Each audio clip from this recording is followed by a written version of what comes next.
Good afternoon and welcome to our event today, the Renewable Fuel Standard at 20. We won't get biofuel fooled again. It's amazing to think that this broken policy is 20 years old, and yet here we are still talking about it, still just as big of a problem, if not worse than when we got started. I'm so thrilled that so many people could join us for this very important discussion. Before we get started, I want to tell you a little bit about the very smart people that you'll be hearing from today. First, you'll hear from Hanna, who is the Vice President at Taxpayers for Common Sense.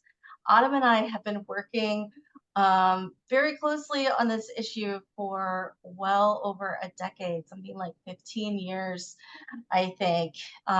Then we'll hear from Phil Rossetti, Our Street's Own, to hear about his most recent paper on the topic. I'll share some of my findings. Like Phil, I'm a resident fellow here at Our Street, and then we're going to have an exciting conversation with best-selling author Michael Grunwald, who is one of the newest contributors to the New York Times opinion page. And his book, We Are Eating the Earth, is coming out on July 1. So we'll hear more about that. And then at the very end, we will hear from Senator Peter Welch of Vermont, who, like so many of us, has been working on this issue for a very long time. And he'll close things out. If you want to learn more about our speakers, their bios will be in the chat momentarily. I also hope that you will add your own questions to the chat, and we will get to as many of those as we can as we go along. So without further ado, I would like to turn things over to Autumn to tell us a little bit about the history of this program. How did we get here, and why are we still stuck? Great, thanks, Nan. Happy to do that. Good afternoon, everyone. As Nan said, I'm Vice President at Taxpayers for Common Sense. We're an organization, a nonpartisan organization that works across the federal budget, analyzing tax and spending policy. We promote transparency and advocate for fiscally responsible solutions. As Nan mentioned, it's been quite a while that I at TCS have been working on this, but the organization has also been working on this for a long time. And the issue of federal biofuel subsidies sort of across the board and through the creation of the Renewable Fuel Standard and today's policies that still other subsidies that also support biofuels. These subsidies distort markets, drive up food and fuel costs for consumers, cause environmental harm. We'll hear about all those things later. And they also create a lot of costs for taxpayers. We're not really delivering any of their goals for energy independence or emissions reductions. Today, I'm going to just walk through the origins of the RFS, a little bit of the current state of play, and some future risks. So next slide. Sorry, next slide. Thank you. So better support for biofuels dates back to the 1970s, born of energy security concerns from the oil embargo. In 1978, Congress created the first ethanol tax credit, 40 cents per gallon. At the same time, EPA started allowing 10% ethanol blends in gasoline. In the 1980s, subsidies increased. The ethanol tax credit reached its peak at 60 cents per gallon in 1984. Ethanol import tariffs were imposed to protect domestic producers. In 1990, the ethanol tax credit was trimmed in budget reconciliation down to 54 cents per gallon, still higher than when first enacted. And U.S. domestic ethanol production reached about 1 billion gallons. These early steps established a decades-long pattern of subsidy programs enacted with lofty goals, but little oversight or evaluation. Next slide. So in 2005, we have the creation of the Renewable Fuel Standard. It was created part of that year's energy bill alongside the phase out of MTBE and its liability shield. 2007, Congress expanded the RFS, setting ambitious mandates through 2022. The program uses tradable credit system, RINs, to enforce compliance. Obligated parties can buy credits rather than blend fuels themselves. Ethanol production surged, reaching 7 billion gallons in 2007, but the policy locked in corn ethanol, while the promised next generation fuels never materialized. Since 2023, EPA, not Congress, has set the annual volumes. Next slide. In 2007, Congress expanded the RFS with a mandate for 36 billion gallons of renewable fuel by 2022. The targets included 15 billion gallons from conventional corn ethanol, and that was set as the maximum annual cap. The program reached and held steady at 16 billion gallons from cellulosic, was meant to be phased in and hit annually by 2022, and 5 billion gallons from advanced biofuels was also intended to be part of the target. You can see, next slide. But the RFS has failed to achieve these goals. Here's what Congress originally envisioned in 2007 versus what's actually been achieved. Cellulosic and advanced fuels fell dramatically short. Corn ethanol hit its 15 billion gallon ceiling, but the rest never came close. Even the National Research Council concluded the program would likely fail to improve energy security or lower GHG emissions. Instead, the RFS has resulted in well-documented higher food, fuel, and feed costs for consumers, while also rising costs for taxpayers, and again, not hitting any of these goals. Next slide. Several years before the RFS was established, Congress instituted the volumetric ethanol excise tax, or VTEC. VTEC was 51 cents per gallon ethanol subsidy. At its peak, VTEC cost taxpayers $6 billion per year. It was repealed in 2011, not after a long fight, but did have broad bipartisan agreement when it was repealed, or was not repealed, sorry, when it expired finally. And it was agreed that it was wasteful and no longer needed.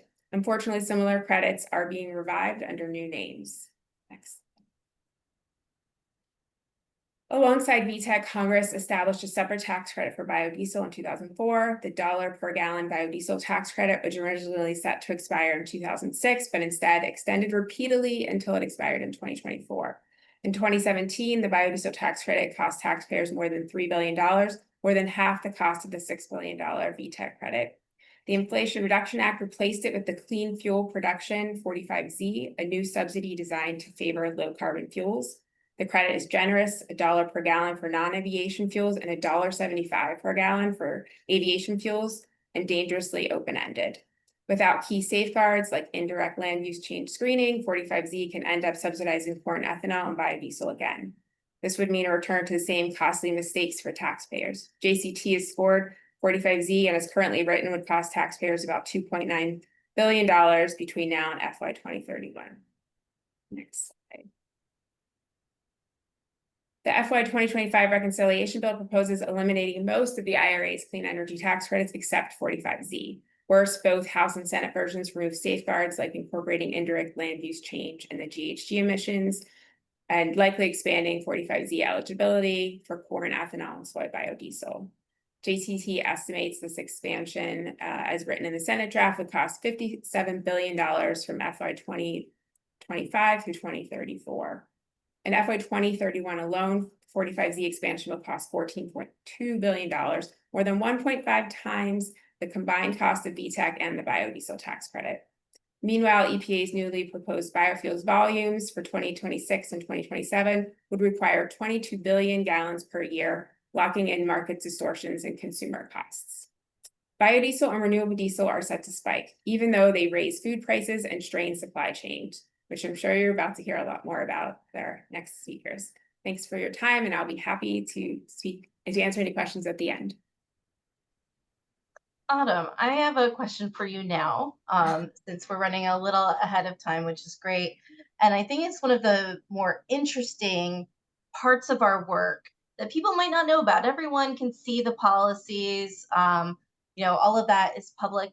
Could you tell our audience a little bit about the coalition that we were in for so many years that worked against this? I think that's an important part of the RFS history as well. Who was part of that, and what were the things we were trying to do? So there have been really great coalitions among folks raising concerns with corn ethanol, biofuels, with VTEC in particular, with even now around 45Z and some of these other subsidies.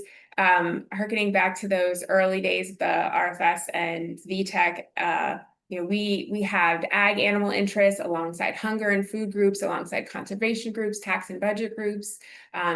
We've had the folks, oil refiner folks right there with us. As a budget group, these coalitions are so important, and we focus in on our goals. We're critical of many subsidies across the board, and but value these partnerships where we can all agree that this is harming all of our interests, and I think that is really what helped us be successful with VTech after a long time. I think, the RFS is something that these groups also have concerns with, some supporting various reforms, others full repeal like we have. I mean, we opposed the creation of the RFS, had concerns from the get-go. I mean, the heavy hand on the market doesn't lead to the best policies for taxpayers, doesn't lead to competition. And we'd already seen from the early days of ethanol that this was not the way forward. So I think that, and I think it's really key in this issue where you have bipartisan support too. It's a very regional issue, right? So we need to have all of these stakeholders together. And I'm hopeful that we can help rein in some of these future costs that I just highlighted with 45Z with similar coalition. Thanks, Adam. Phil, you and I just wrote twin papers looking at the effects of RFS. Yours has a lot of math in it. Can you unpack some of that for us? I'll put a link in the chat for everyone, and also these resources will be available to everyone after this event. All right, so I'll do my best. I know you said to speak for 5 minutes, and I'll try not to do 5 hours because it is the RFS. But to think about kind of like, okay, what's the cost of the RFS? What are we really paying for this? It helps to have like a hypothetical exercise, which is if you think, okay, what if the government mandated that everyone has to eat? That wouldn't really do much because everyone eats already. But if you said, okay, the government is going to mandate that everyone eats like French fries with every meal, well, that would be really good for the potato industry. And we would have this sort of additional cost of trying to meet with these requirements from a mandate. The RFS is a little bit similar in the sense that it's saying, okay, there's already going to be this projected ethanol consumption, but we're going to have this kind of higher obligation above that, in addition to sort of the advanced biofuel requirements. At the time, it seemed like a fairly reasonable thing because like 2005, we were at basically our peak of oil imports in terms of like net oil imports. There was war in the Middle East. There was a lot of energy security concerns. So it was like, yeah, people are going to want to substitute more ethanol anyway, because we're at a blend rate of around 4% before the RFS. So the idea seemed to make sense, like, oh, it's not going to cost much because people do it anyway. But of course, things have changed a lot since then. We produce a lot more oil now, so we're not really as dependent on biofuels. And we also, have a much greater efficiency of our vehicles. We don't have this sort of ever increasing demand of gasoline consumption as was projected 20 years ago. So when we think about the cost of the RFS to consumers, there's really two components to it. One is what's the additional cost that people are paying for ethanol, because it's usually a more expensive form of energy than gasoline, so to meet this mandate. And looking at that, I said, okay, assuming like a 5% blend rate without the RFS, because that's what you see in places that have high gasoline prices, you would end up with close to $30 billion spent more on ethanol. So in the sense that the energy that was consumed for the conventional portion of the RFS that we had to buy for conventional biofuels, if we had done that as gasoline, we would have spent $30 billion less in 2024 dollars. So that's, significant, but not like huge over a 10-year period. So this is 2014 and 2023. But the more interesting thing is this sort of compliance component. So you have this obligation that Autumn mentioned, and some refiners have to buy these RINs, but even if you're not buying the RIN, you're still producing the RIN. You have this value, and it's reflected to the consumer because even if you don't have to buy it, your competitors that do have to buy it have to have a higher cost to recover that expenditure. And consequently, like integrated refiners that don't have to buy it are still producing this. So there's value that people are willing to pay to demonstrate their compliance is reflected in the price of the RINs. And we see this interesting thing, the RIN prices really started to go up, especially in recent years. And they've come down the last couple of years, but you have this kind of like really peak period right after the pandemic. And that reflects this kind of scarcity of actually gasoline to blend ethanol into. Like the obligations are beyond what the industry would do anyway. And we look at, okay, looking at the RIN prices and the obligations to blend renewable fuel on the conventional side, that would be about $130 billion over a 10-year period, so 2014 to 2023. So combining those two, the increased energy cost and essentially what has to be paid to comply with the requirements of the RFS, it looks like about $160 billion over 10 years. Now that's really significant, but also, there's some context that's important here. So if you annualize that, so it's a 10-year period, so you divide by 10, that would be about $16 billion a year. So if you take nothing away from this, then think about that as how much gasoline do we consume a year? So 130 to 140 billion gallons a year. So you're talking about 10 cents a gallon, which incidentally enough is pretty much exactly what some refiners have said is, hey, this is one of the added costs that we have, and it's around 10 cents a gallon.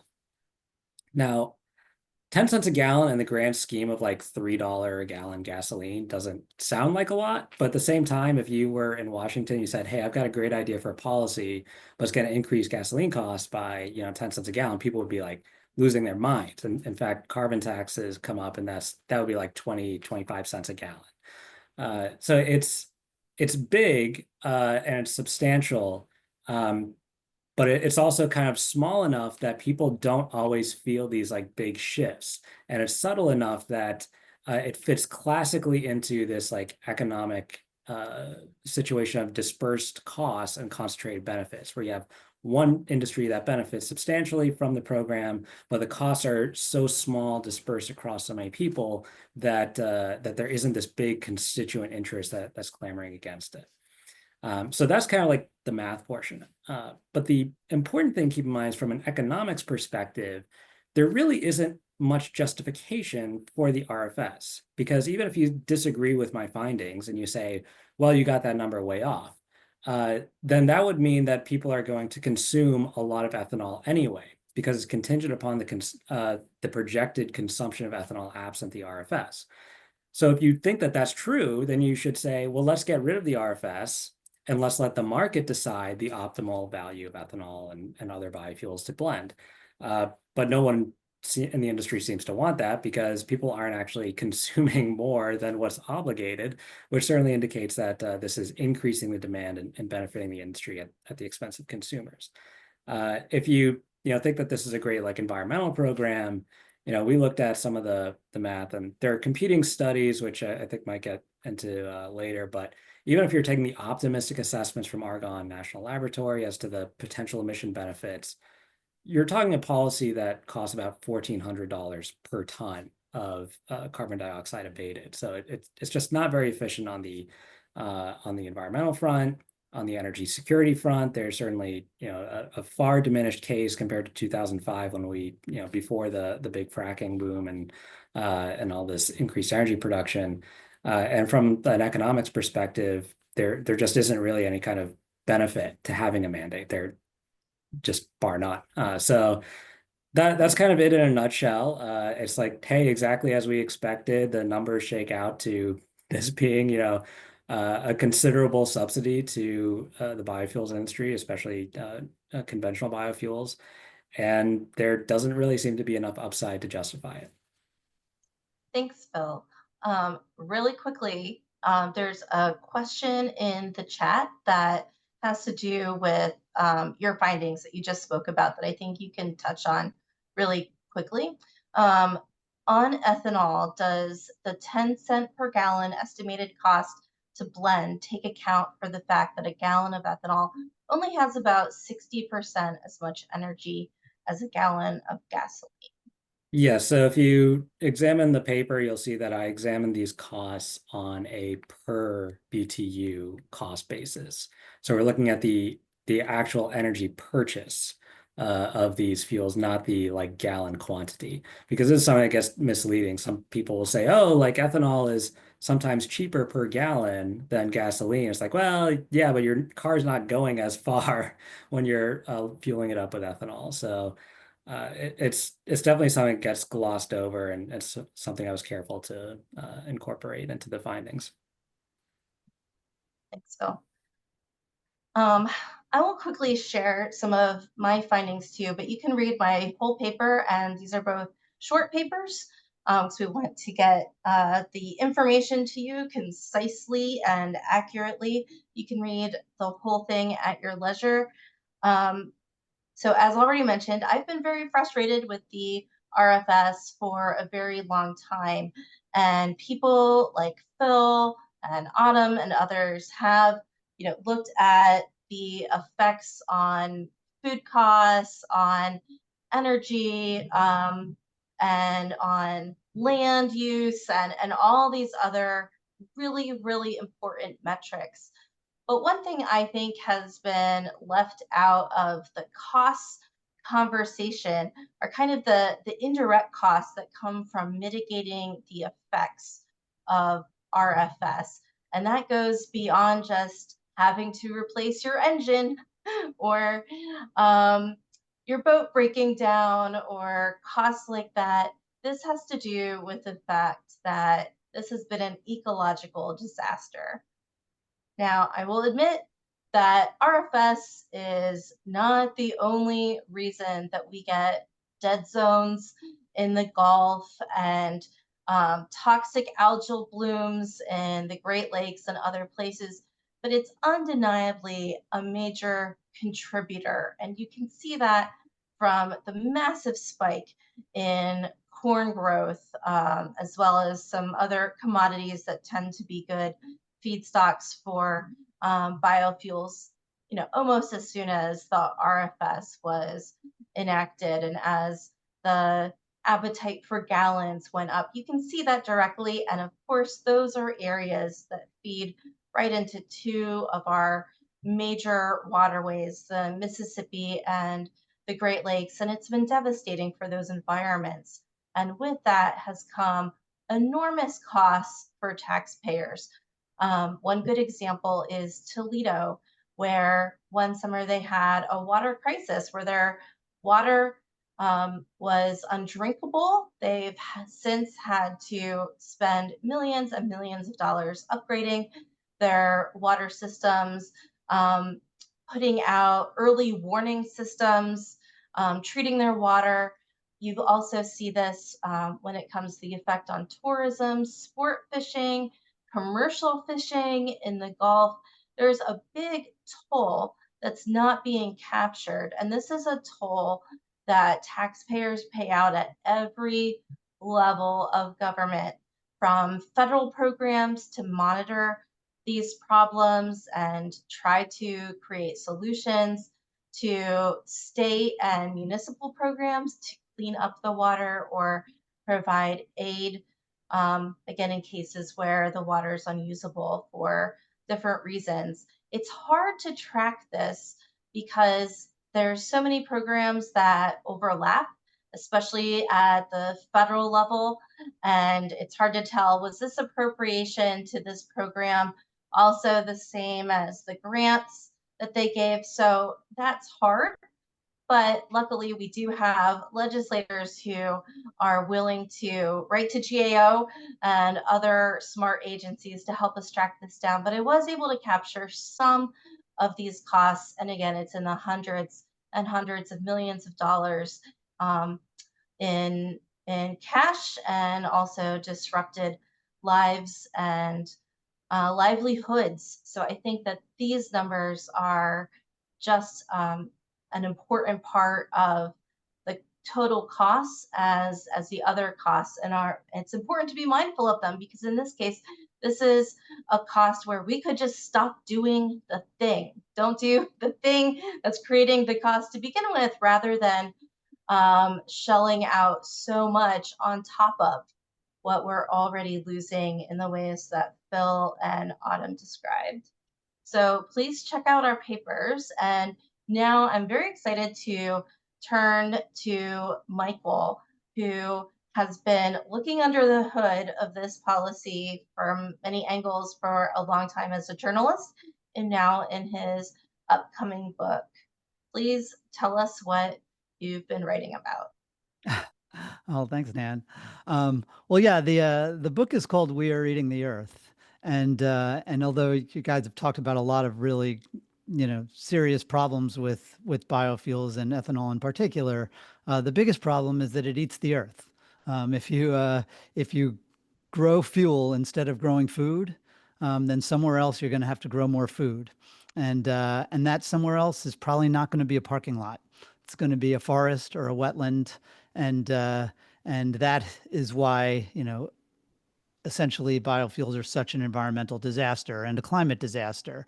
Now, I should say before I get into some of this stuff that uh, that biofuels are eating about a Texas worth of the earth, while livestock are eating about 50 Texas's worth of the earth, and agriculture in general is eating 75 Texas's worth of the earth.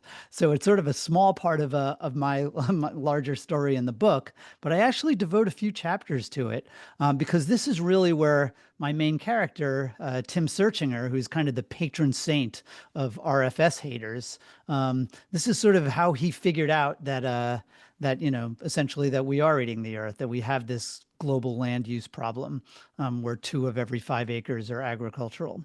And it's funny.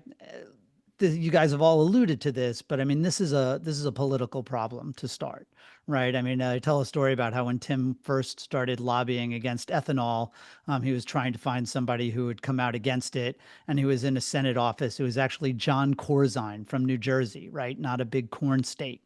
And he was trying to convince an aide that this was like a terrible idea. It's just a tax on all of the drivers in New Jersey that was just going to subsidize agribusinesses in the Midwest.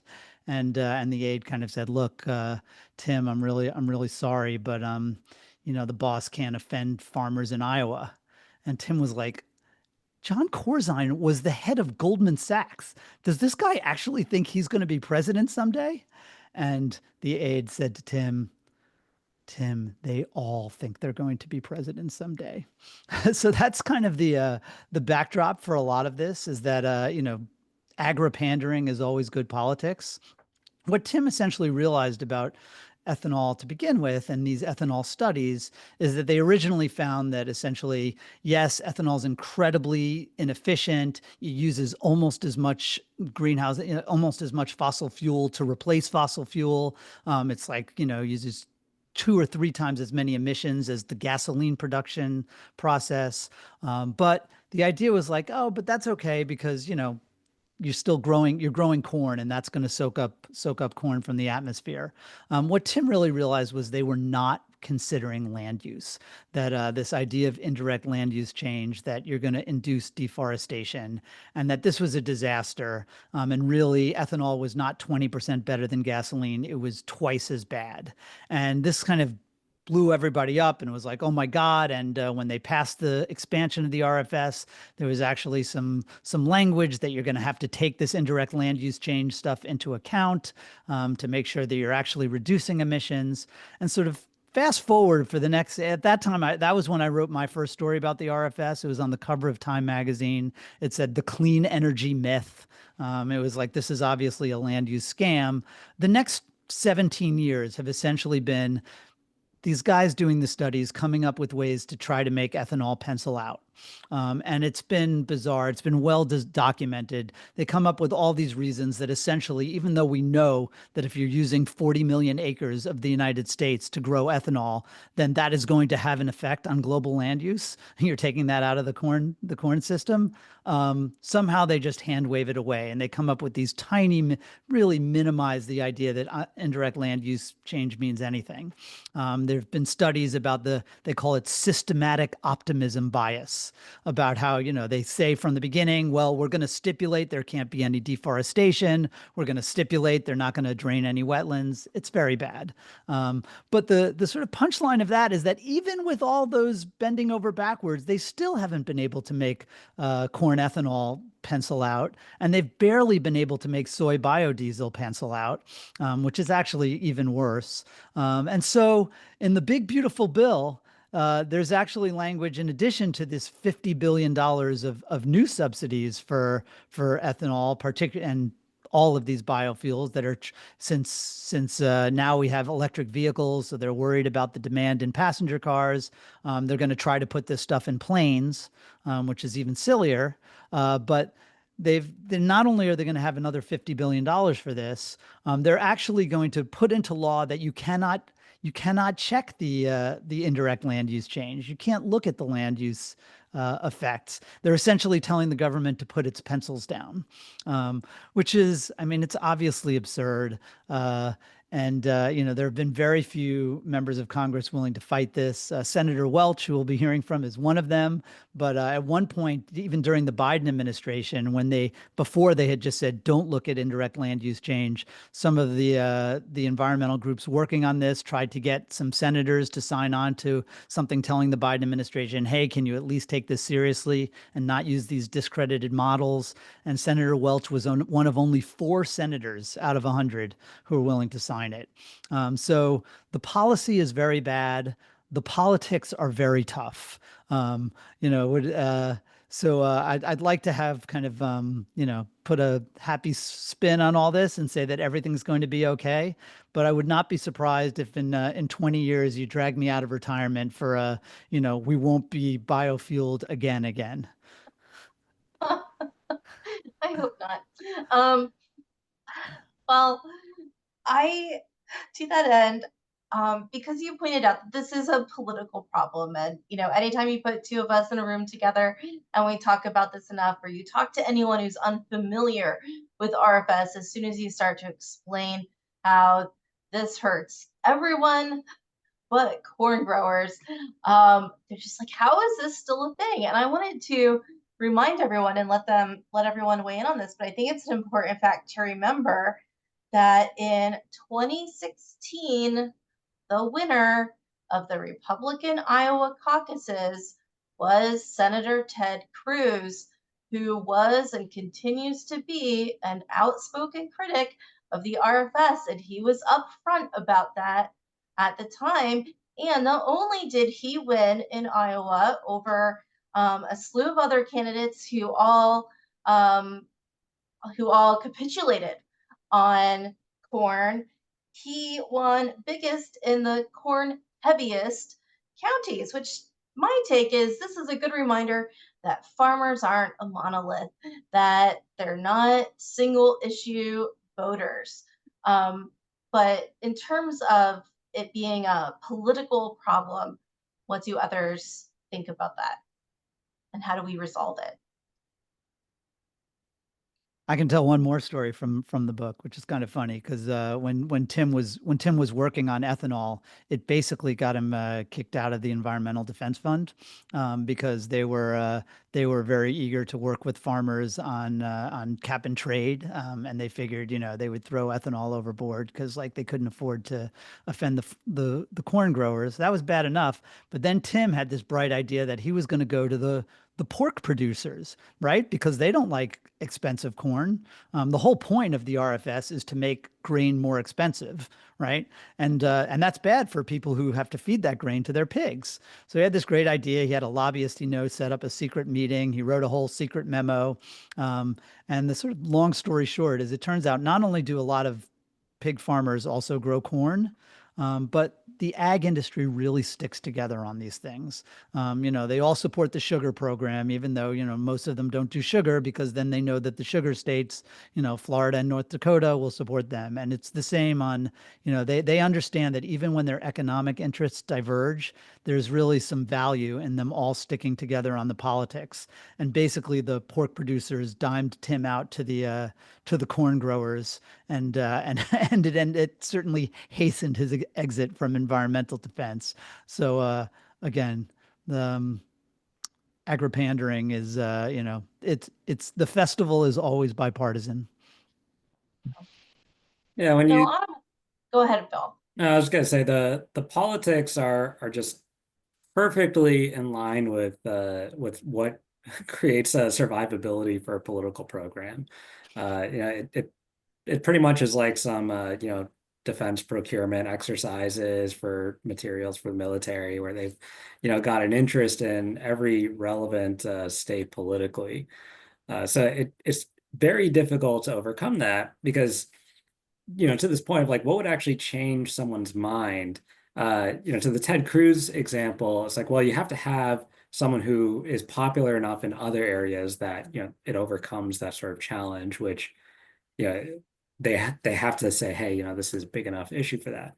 But you also have to have enough consumer awareness and interest where you have people saying, hey, this is not something, I desire, and I'm, I want my representatives to oppose this. And that just doesn't really happen because I think it's just, put bluntly, I'm sorry, Nan, but it's just too boring a program. Like it's too boring a topic for it to drum up that sort of political interest. And I often liken it to the Jones Act, which I won't go into what that is exactly, but it's like 100-year-old law that really restricts shipping of goods in the country. And it survives, even though there's no real justification for it because people just don't like know about it or fight it. So hopefully maybe there'll be some awareness, but I think the recent exercises show that the politics are still a challenge in this dispersed opposition. Although they may be a challenge, I do like to also recall other political anomalies that I've experienced firsthand on this issue. One is that Autumn and I, in this coalition that we mentioned previously, which did include other livestock producers, turkeys, chickens, they were all part of that, and it was a lot of fun to work with them. But we also worked with Henry Waxman's group. They had made this a big priority for them, and he was one of the original supporters of RFS. You don't hear a lot of politicians say, I was wrong, but he has admitted he was wrong and devoted resources to trying to roll this back, at least at that time. And in terms of this being a boring issue, well, it fills me with rage. So I'm clearly biased, but the few times when I've done things in the past, like petitions on this has gotten an amazing response. And it's one thing for people to go online and check a box saying, I'm signing this petition for whatever organization. But in this case, not only did I have hundreds of people sign this petition, all those people added comments, like took the time to add, this is specifically what, this is for my antique car, my leaf blower, my, you name it. One person after another. If you have been affected by this, then boy, are you fired up. So we have to get optimism where we can find it, and those sorts of things make me optimistic. We have a ton of questions coming in. So I'm going to turn to some of those, but also for our panelists, feel free to add other comments as we go. I thought this was a very good question. This person says, I understand that this group does not like ethanol. You got us. Do you think that RFS is needed to support advanced and cellulosic biofuels? This is a good question because it kind of drives at sort of the competing mechanisms for innovation. And one thing I will say is like I wouldn't say that I dislike biofuels or ethanol. It's like I try to be agnostic. I just dislike that we have a mandate for it. I think we're going to consume a certain amount regardless. But in the sense of, okay, what about advanced biofuels and their sort of potential? The challenge here is the actual production has not materialized, even in the presence of the mandate, which effectively acts as a subsidy. And that should be kind of a signal to government of, hey, we probably don't have the sort of productive capacity here to get this off the ground. So if you really want to drive innovation, you need to look at the actual problem that you're trying to solve. So if you're saying, hey, we want to reduce emissions from transportation, and we want low carbon fuels to be a part of that, Well, the solution is to, have a program that essentially incentivizes the utilization of low carbon fuels regardless of the type. Not to say we're going to have a program that mandates you must consume this specific type. Because when you have a program that's mandating, which fuel must comply, what's the winner here, you're actually reducing the incentives for competition, and you could be shutting out other forms of innovation. And this is something that we constantly see, and not just the biofuels, but in the electric power sector, where there's a lot of focus on wind and solar, and people are like, these technologies are great, let's just do that, and batteries. And it's like, well, it turns out electricity demand is a lot more complicated, and there's a lot of heterogeneity among consumers and this and that. So even though in Washington they feel like we got to figure it out, we love this stuff, let's mandate it. In the real world, for the consumers, the people who have to manage it, it's like, hey, we want choice, and that's the problem with the RFS in general, is that it is too exclusive of choice, and I would say, we got to rethink that whole policy approach. If I could just add, from a climate and environmental perspective, cellulosic ethanol, even in theory, I mean, of course, it's all in theory because stuff is always 5 years away and always will be. And there are a lot of smart people worked on it. Vinod Khosla testified in 2005, this is in the book, that by 2025, it would essentially replace gasoline. I don't think it has, that's my knowledge, but it's really fortunate that it hasn't, because while cellulosic ethanol is a little bit better, generally than the sort of crop-based biofuels, that you have to use a lot of fertilizer and stuff to grow. It still uses land. And to the extent that it has lower yields, it has to use even more land, because if it takes more, acres to make fuel, then if you have less fuel per acre, you need more acres to make fuel. We actually sort of dodged a bullet that this stuff has been such a bust. Fortunately, we actually have a better solution, electric vehicles, which back when the RFS was passed, there was a new movie called Who Killed the Electric Car, after GM had literally scrapped their prototype electric car. But now it turns out we have some that work really well, that displace a lot of gasoline, that are sort of achieving those kind of energy independence goals that people used to pretend they cared about back when they were pushing the RFS in the first place. And so, I think, we do not need any type of, cellulosic ethanol program, whether it's through mandate or through subsidies. We are fortunate to have dodged that bullet. I'll just add one quick thing too with on the taxpayer cost side, is that when you set these subsidies up to be even neutral, right? Like look at the sliding path of 45Z, right? You end up in the same space because what is available is corn ethanol and soy biodiesel and these problematic fuels. So yes, we have the concerns. I share the concerns on the cellulosic, but having these subsidies out there in a way that could generate new fuels is just problematic because we always end up in the same spot.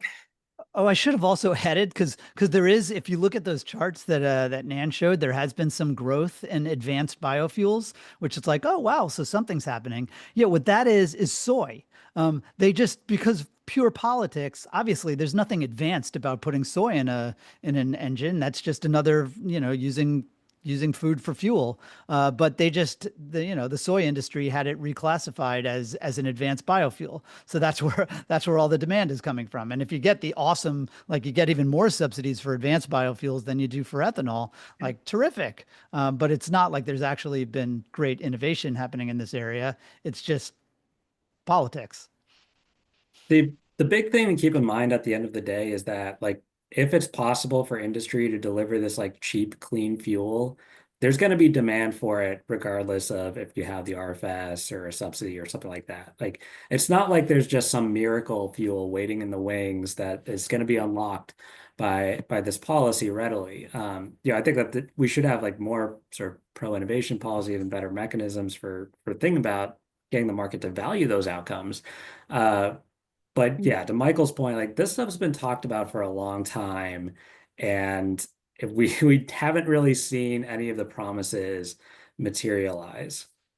Right. I would just say, as somebody who's not from the, R Street taxpayers part of the world, I'm sort of more open to this idea that government should be promoting innovation that can really, help move the needle on some of these environmental and other types of problems. I'm not, at the early stage to help it to get to compete. The fact that it doesn't compete right away doesn't necessarily mean it's a bum technology. But cellulosic ethanol has had a lot of support, and it's gone nowhere. I think we can call it a bum technology. I'm curious, Michael, does your book get into the drop-in fuel that we were supposed to have from pine trees? Yeah, I mean, I remember, Vinod Khosla had some of those companies, and they went bust. And in fact, I do have a chapter, and this is related, but not it's not an actual biofuel, but there's also a push to try to use wood as an electricity source, heat and electricity. And it's a lot of the same kind of land use screw ups where it's like, oh, well, we'll just cut down the tree and burn it, but then we'll grow a new tree. So there's no effect on the climate. The long story short is that is wrong. um, and uh, in right now in Europe, they are importing trees from the southeastern United States and sending it across the Atlantic and burning it in their power plants and counting it as carbon neutral, which is preposterous. But that is the way these kind of accounting rules that somebody sets up and says, like, biofuels are climate friendly and biomass power is carbon neutral. And one of the things that Searchinger says, the guy who wrote the original article in Science that debunked this kind of thing, is that if you want to do a bad thing, go do a bad thing. But if you want the whole world to do bad things, set up accounting rules that make it profitable to do bad things. And that's what we've done with all kinds of bioenergy. Wow, that's very well put. Since we only have a few minutes before Senator Welch will join us, I do want to turn to two issues. One, reconciliation, and 45Z. Well, really, these are overlapping issues, as well as sustainable aviation fuel in general. Because one thing that Phil knows I've been saying a lot and writing about is that I feel like we're doing the same thing all over again. Autumn laid out carefully how RFS started as a tax credit. Well, for sustainable aviation fuel, we started with a tax credit. And the ink wasn't even dry on this when ethanol producers are saying this doesn't go far enough, or we really need a mandate. And so now this is a point of contention in the big, beautiful bill on the Hill. And there are a lot of questions you can see in the Q&A about, why is this there if we're getting rid of all the other IRA stuff? How does this math work? And I'd love to hear your thoughts on RFS versus sustainable aviation fuel. I feel like this is, we have a really bad template. Well, good for some people, bad for everyone else. And now that they know what the script is, they're running away with it. But your thoughts? But I guess start to build on Michael's earlier point about, if you want to have a policy like that grow, just have the accounting rules that enable that. So this isn't specific to 45Z, but for sustainable aviation fuel, we've seen a lot of really bad policy because of something called the CORSIA methodology, which is essentially CORSIA is this international body governing like aviation emissions or international agreement. And their methodology for saying, okay, what's the carbon intensity of fuels doesn't account for alternative uses of the inputs for aviation fuel. So basically, like one common use for or source for sustainable aviation fuel is to look at waste fat, so like from restaurants, stuff like that. And they just kind of treat it as like, well, that's just going to get thrown out anyway. And that's not really true. There's actually a huge amount of demand for that in like cosmetics industry and, other industries like animal feed and things like that. So it's not actually being wasted.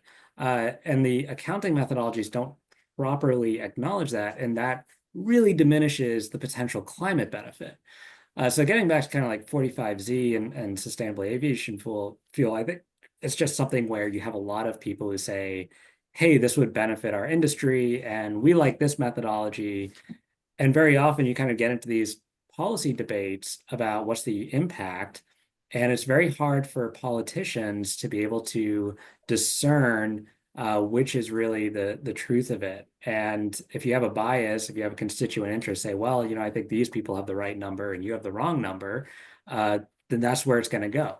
And I think you've got a lot of politicians who are like, hey, we like this and it seems good and it helps our, constituents. And there's not a lot of, easy to understand math of why this actually is not going to be as promised.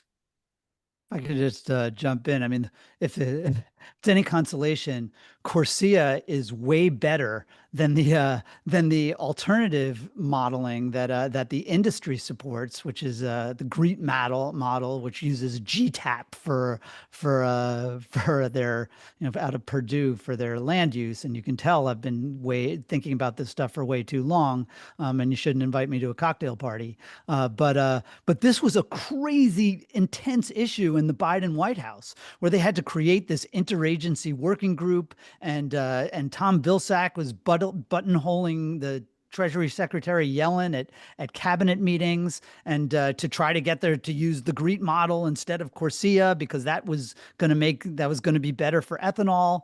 And there was really intense fighting going on. Congress was going to pass a rider. This stuff is all, to get a quarter of our aviation fuel from crops would require about 40% of the world's cropland. And this is one of those things where there really is no planet B. I mean, what the big beautiful bill does is essentially say, like, no Corsia and no GREET. We're just not going to look at land use. But I compare it to, like, Abraham Lincoln had this riddle where he used to ask people, how many legs does a dog have if you call a tail a leg? And the answer is 4. It doesn't matter what you call a tail. It's a tail. And it doesn't matter if Congress says that, you can't look at land use change. The land use change is still happening. And so this is like, they can use politics to basically force people to put corn and soybeans into planes. But it's going to have a dramatic impact on the planet. And obviously, from a taxpayer perspective, it's also no bueno. Autumn, did you want to add anything? I mean, I think that just that, that we have, it is what the renaming and the constant sort of, we're harking back to, this is the next VTEC. These are all the same things, rebranded, renamed, however you put it. And that's what we've been trying to call out and make sure that people know. And we do have this broad coalition, but we need to get the band back together and really start hammering on this. We were up against that misperception too with the public that this is green. And that's where you end up with the conservation groups. I mean, there are splinters in this, and our coalition was unique. We didn't have all of any one industry or entity. It wasn't all the conservation groups, it wasn't all the ag animal interests. But we had groups within, and I think that's what we need again. I think that is really the perfect note to end on. Thank you, Autumn. And thank you to everyone who submitted so many good questions. I'm sorry that we couldn't get to more, but I see a lot of things. Ooh, we need to write on this. Ooh, maybe we should talk again about this, that we get to them, because these are important things to be asking. But right now, I'm so pleased that we could be joined by Senator Peter Welch of Vermont. He has been a champion on this issue for so long, working on a bipartisan basis to help restore some sanity when it comes to our biofuels policies. Over to you, Senator. Well, thank you very much. And it's really nice to be with people who know what they're doing and have been on this issue for the right reasons and with a lot of foresight and knowledge. and I can't claim any of those qualities. I kind of stumbled into this. Okay. You know, when I got elected to Congress in 06, but when I was asked in the campaign for the ethanol mandate, and of course it was being sold then by President Bush, basically as a way to reduce carbon emissions. Supposedly this was going to be a good thing for the environment and help our farmers. That sounded pretty good to me. And later on, after I got elected, I was up at the Franklin County Field Days, and all these farmers were coming up to me, and they were complaining about the cost of grain. And I was saying, well, why is that? And of course, there's a direct connection to those farmers and the grain prices. So if you're a dairy farmer, or your pigs or chickens or anything that is going to use grain, you're paying the high price. If you're growing the corn, you're getting the high price. So there's a conflict with the farmers. And being, you know, a very astute politician, I decided I'd go with the dairy farmers in Vermont rather than the corn farmers. We did a lot of polling and focus groups on that, you know, who are you for? So, but then the other thing that happened that was really quite amazing is that at the field days, this guy started talking to me about how his small engines were getting wrecked with ethanol. And I go home and I couldn't work my chainsaw. You know, that's what it was. So, you know, there's a lot in me that'll fight for dairy farmers and for a functioning chainsaw. But that's how I stumbled into this. You all are much more public policy oriented and come at it through careful study. But then I did start studying it. It was really quite astonishing to me, because you had a situation where the evidence was showing that, in fact, it creates more carbon emissions than it reduces. That's number one. Number two, it really does hurt farmers like dairy farmers, the folks who are going to have to use the grain. Third, I was finding out it was actually diverting the commodities away from some of our USAID food programs in other parts of the world, and also was having significant impacts on prices in other parts of the world. So there were these collateral effects that were completely invisible.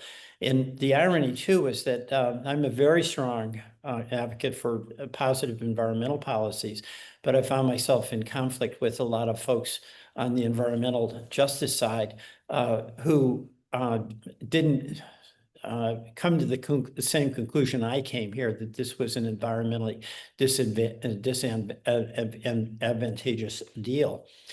But the other thing that was so amazing to me too is that I've never seen an industry, maybe pharma, that gets such beneficial governmental treatment.